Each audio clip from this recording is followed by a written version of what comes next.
No, súper, muy emocionada, muy contenta, que me han recibido pues muy bien, sobre todo pues que el organismo me ha adoptado pues como la nueva campeona Super Gallo y he recibido mucho cariño de toda la gente, sobre todo de la gente de Ciudad de México, en una plaza en la que pues yo no estaba muy desenvuelta y ahorita pues toda la gente nos ha demostrado mucho cariño, mucha empatía con nosotros y estamos muy, muy contentos por eso. ¿Sabes lo que es pelear de local y también de visitante? Nairobi, ¿qué tan difícil y cómo fue esa experiencia? Pues fue una emoción, fue una experiencia pues bastante, yo creo que no es inigualable, yo hasta el momento pues yo la voy a seguir catalogando como mi mejor pelea, incluso a pesar de que no obtuve la victoria en esa ocasión, fue diferente porque pues había estado, no de local, en algunas peleas no iba de local, pero era Not diferente as a local, but it was difficult when you fight in Mexico or when you fight in a country like Kenya. I mean, everything was against me and nothing favorable for me. It was just the dream of becoming a world champion, and it was something that has no comparison. For me, it has been one of the best experiences, and I am still waiting to get the crown for all the world champions, and it was a great opportunity. Unfortunately, in that moment, we couldn't do it, and afterwards, we had the opportunity, and we were adamant until we finally achieved our goals. Well, it's great to hear this because from all the battles, you win, you lose some, and those that you lose are the ones that you learn most. So there are so many things that we have to talk about, and we want to stick so many questions in half an hour. It's incredible. How do you combine two beautiful careers as a nurse and as a world champion, as a fighter, as a boxer? Well, this is a side of me that not a lot of people know. When I fought against Ali Sanchez, we watched for the international title for CMB. I was studying the nurse degree because I woke up at 3 o'clock in the morning to run. I would run for 2 hours. At 5, 6, I was already at the hospital.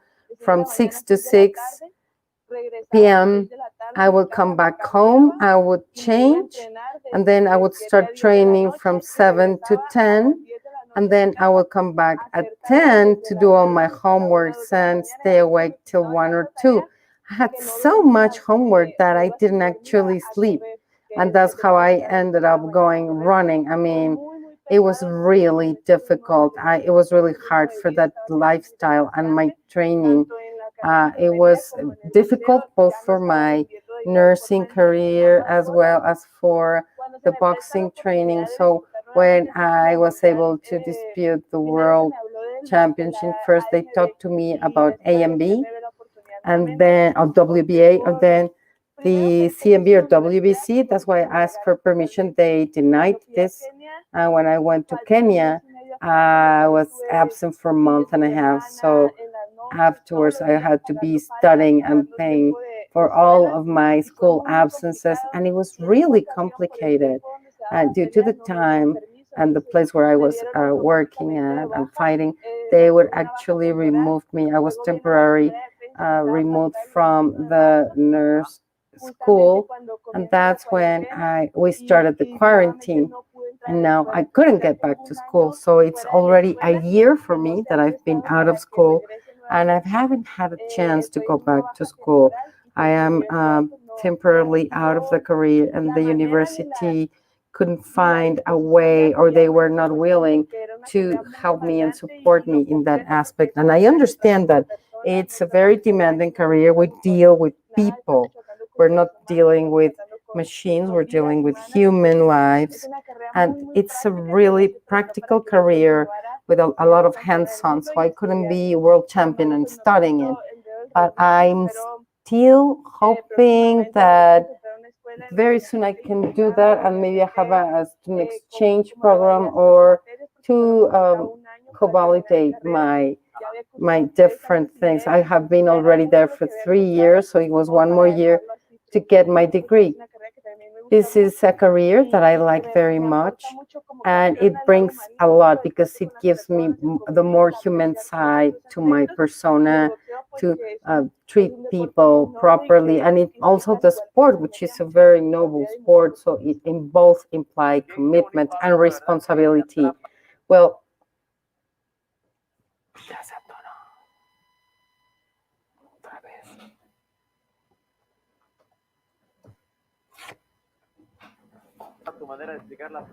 I love the way that you start explaining things, your enthusiasms, the will to conquer. And let's talk about November 16 in 2019, where you fought at the Poli Farm in Ciudad Cuauhtemoc. Fatuma Zarika was your rival. What comes to mind? I think that this has been a huge cheer. When I was at the auditorium, I could see lines and lines of hundreds of people just waiting to start. Civil services had to close the doors because it was completely packed, and people were actually wonderful, and they will receive in Sarika with lots of love, showing Sarika that Mexico is one of the warmest and committed countries with the people. We showed her that she was very welcome here in Mexico. And it was really happy because this was the first fight that I could share with my whole family, all of them together. And as I mentioned, we have two sides. One that it's encouraging because you have all of the people that with you, that you hadn't been able to share your things with, but also it was a commitment because more responsibility and a little bit more stress and nervousness, because when I went to Kenya, there were like thousands of eyes watching me, but I didn't know anyone. And here I could see thousands of eyes and everyone was like greeting me. It was like Kenya, and everybody was saying hello. But I was really happy to share with my friends, and most of all, that we got the best outcome. If you move your head to the right, you can see the belt. Yes, that's. I have this, and I have the medal. I have two belts and the medal, and then that is my career. Is that a career? Now, talking about other things that stand out, I have always considered boxing as the only sport that you cannot play. And this is more focused toward this. Did boxing find you? Did you find boxing? Why boxing? And how did you get to that point? I think that is a very funny question because I don't come from a boxing family like a lot of my colleagues or my friends. I live in a municipality where there is no box. There are no training boxing gyms, and I was just lost like a feather flying in the wind. And that's when my family loved box. They are box aficionados, and every weekend we would be watching boxing matches. And then my trainer, Alejandro Villalon, tried to get into the amateur boxing world, but he never got the chance. He never had the results. And so he got passionate just to train, and not just boxing, karate, taekwondo, but he was more into sparring and everything. And my eldest brother goes to a summer school, and then he started training box sparring. And then I was just next to him, so it was like, oh, come on, don't be lazy, you have to train, just don't sit. And there was also lucha libre, and it was like, why don't you start with lucha libre? There are a lot of girls there. And I was like, no, because I started boxing with my brother, so I started sparring with the kids, and that's where I got caught. Some months afterwards, my brother had his first tournament, and then he didn't like it. He said all of these blows were not for him. It was like, I don't like when I'm here. So I kept training and training. I was 11, and I was not permitted to participate in any tournament. So my dad would sign as an exhibition, and he was responsible for any liability. So I was fighting against 18, 21-year-old women. And I started getting really excited, and that's what I did. And that I'm so happy you stayed there because you've done a great job. Okay, it's a question now for women and men. Favorite female boxer and male. My male favorite boxer is Juan Manuel Marquez. I think he's one of the best boxers. When I started, we had the great matches with against Manny Pacquiao. I love the way he fights. And my favorite female, it's Ana Maria Torres and Jackie Nava. These are boxers that I have to admire and look up when they have a lot of commitment. When I just got into a gym, I would start bandaging my hands and I didn't know even how to do it. And I would see Ana Maria fighting on television and I was like really excited about the whole thing. And you see new fighters, new boxers that feel that space, but you always remember your idol, the one that actually attracted you to boxing. Okay, thinking about the future, you're champion, you're going, you have a spectacular career. Imagine that someone asks a new boxer in the future who is their idol, and they would say Yamileth and say Jamie. I think it's really exciting. My career was really fast. We've considered this. It was, I mean, Alfredo, when I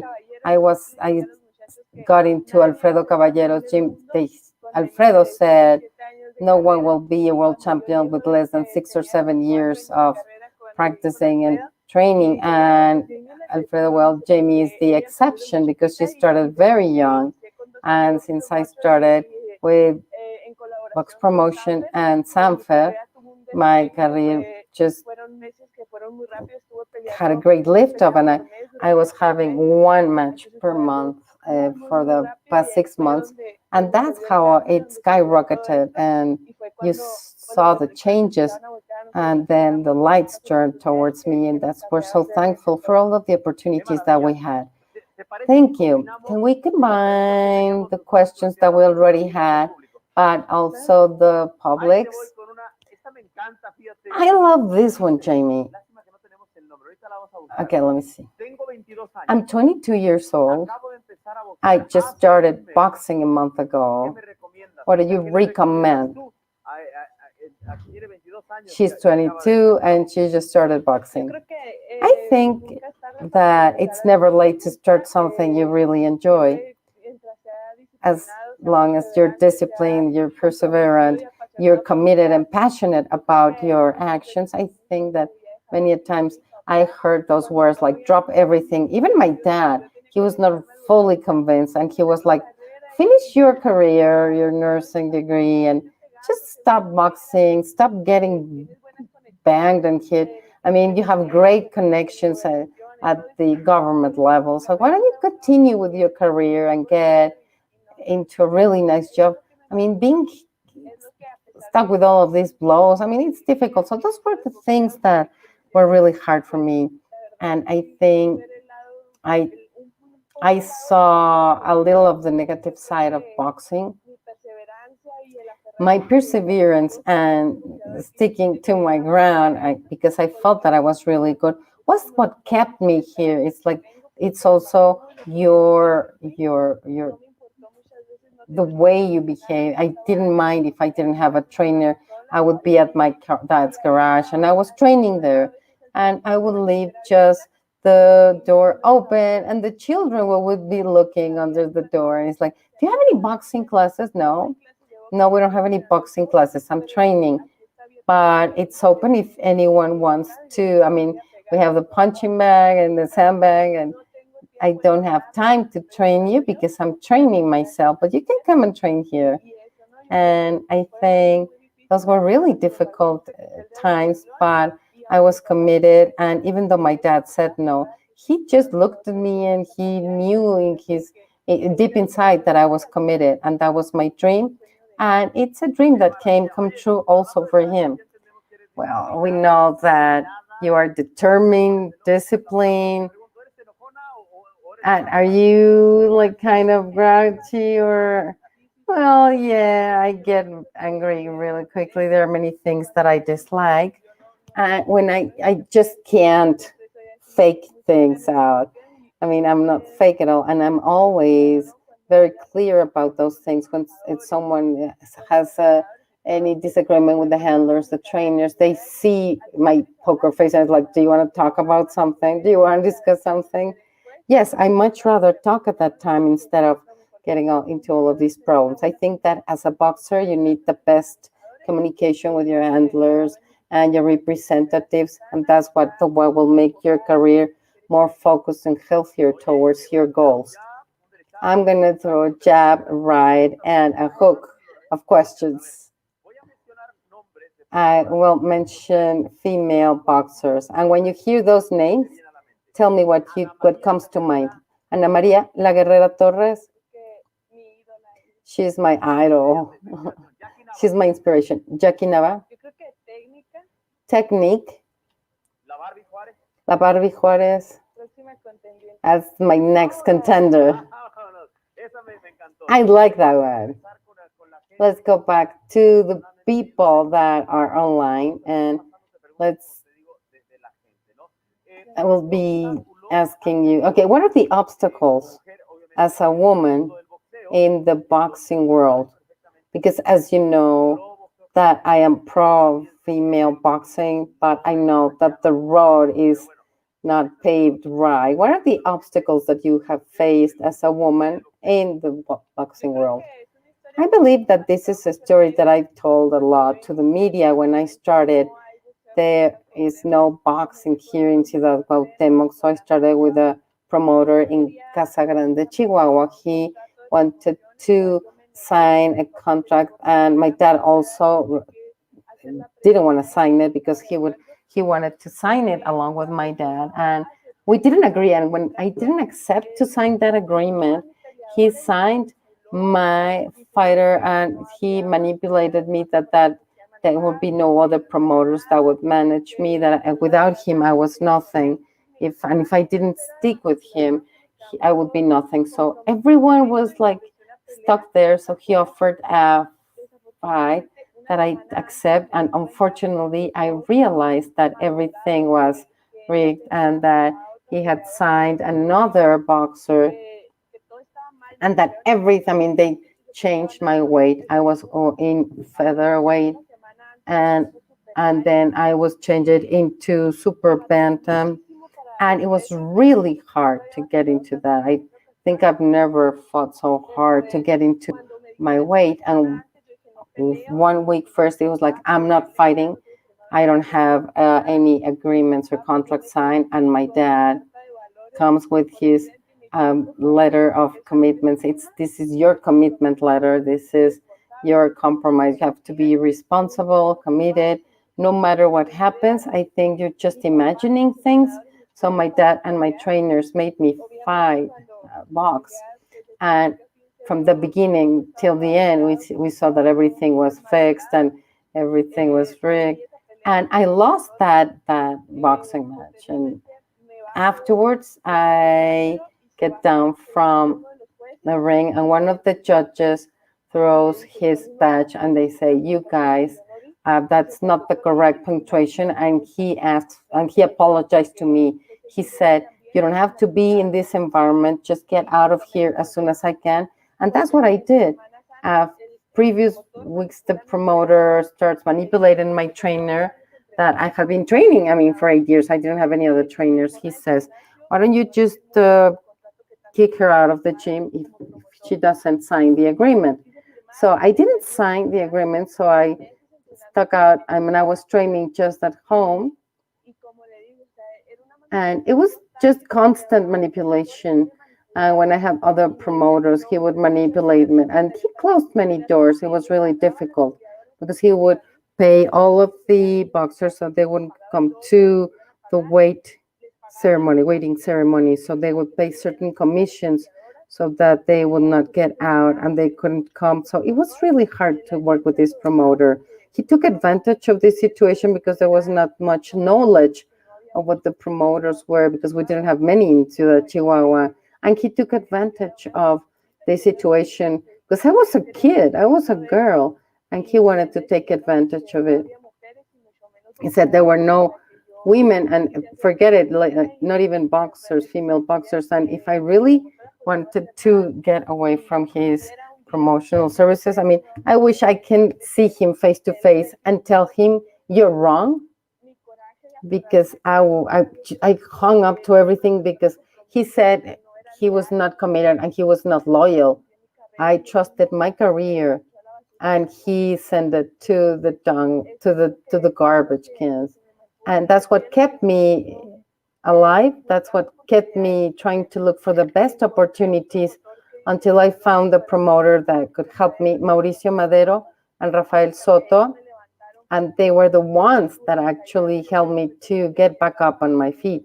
When I met Rafa, I was at home training, and I said, I don't have any boxing match. I don't have anything, no representative. I mean, I wanted to fight, but I had no representative. And that's when he said, I will get you fight a boxing match with Seinfeld. And that's how my story changed. I saw the good side of boxing when you get good promoters and representatives, and they will promote a boxer, which totally the opposite thing from the other. That's why I was disappointed. At one moment, it's like, how can someone be so mean and block me so much? I would get phone calls from Guadalajara, and they would say, this promoter is calling every other person not to give them any boxing matches because you are not someone to really trust. You're not trustworthy, and that's why I battle so much. And I think that's why my career actually was not moving, and I was stagnating. That's why I got a new promoter, and I found the best people. Well, you're not alone. The media also has these problems. Well, that's an interesting story, and I love the way you mentioned this in a very objective and quite frontal way. Let's talk about the division. 122 pounds. Are you comfortable in super bantam, or is there any other to get into a different level? 122 is a category that I had not touched upon since my last fight with that promoter, which is the one that I lost 122 in super bantam. So I started on feather again with Rafael Soto, and the activity, the training rhythm actually started going back to 122 because I felt bad in flyweight, in featherweight. I felt comfortable at 122, but I'm not ruling out to gaining weight because I've seen more interesting boxing matches, not because of the weight, but because of the adversaries. Give me a name. Tell me a name of those matches that you want to. Well, the featherweight is interested because I see Helena, CME, Amanda Serrano, and Harper, which is WB for super featherweight. I think she grabs my eye. I love challenges, and I always have the ideology, and I'm always thinking that whenever you fight against a bad boxer, you look bad. That's completely true. When you fight with someone that demands more, that it's committed as well, you get the best matches in the ring. And I think I like to fight with the best to be better. And I'm not ruling out to fight against any of them. I still have many years ahead of me, and I can actually work it super featherweight. And I would love to have this interesting matches with them. One more minute for this conversation. I think I could be here for hours, but we have an itinerary. 30 seconds for one response and then 30 for the other. Quickly describe this table of Jose Alfredo Caballero. I think that's a family, and they are fully committed in this realm, and it's a super complete family that works from one end to the other.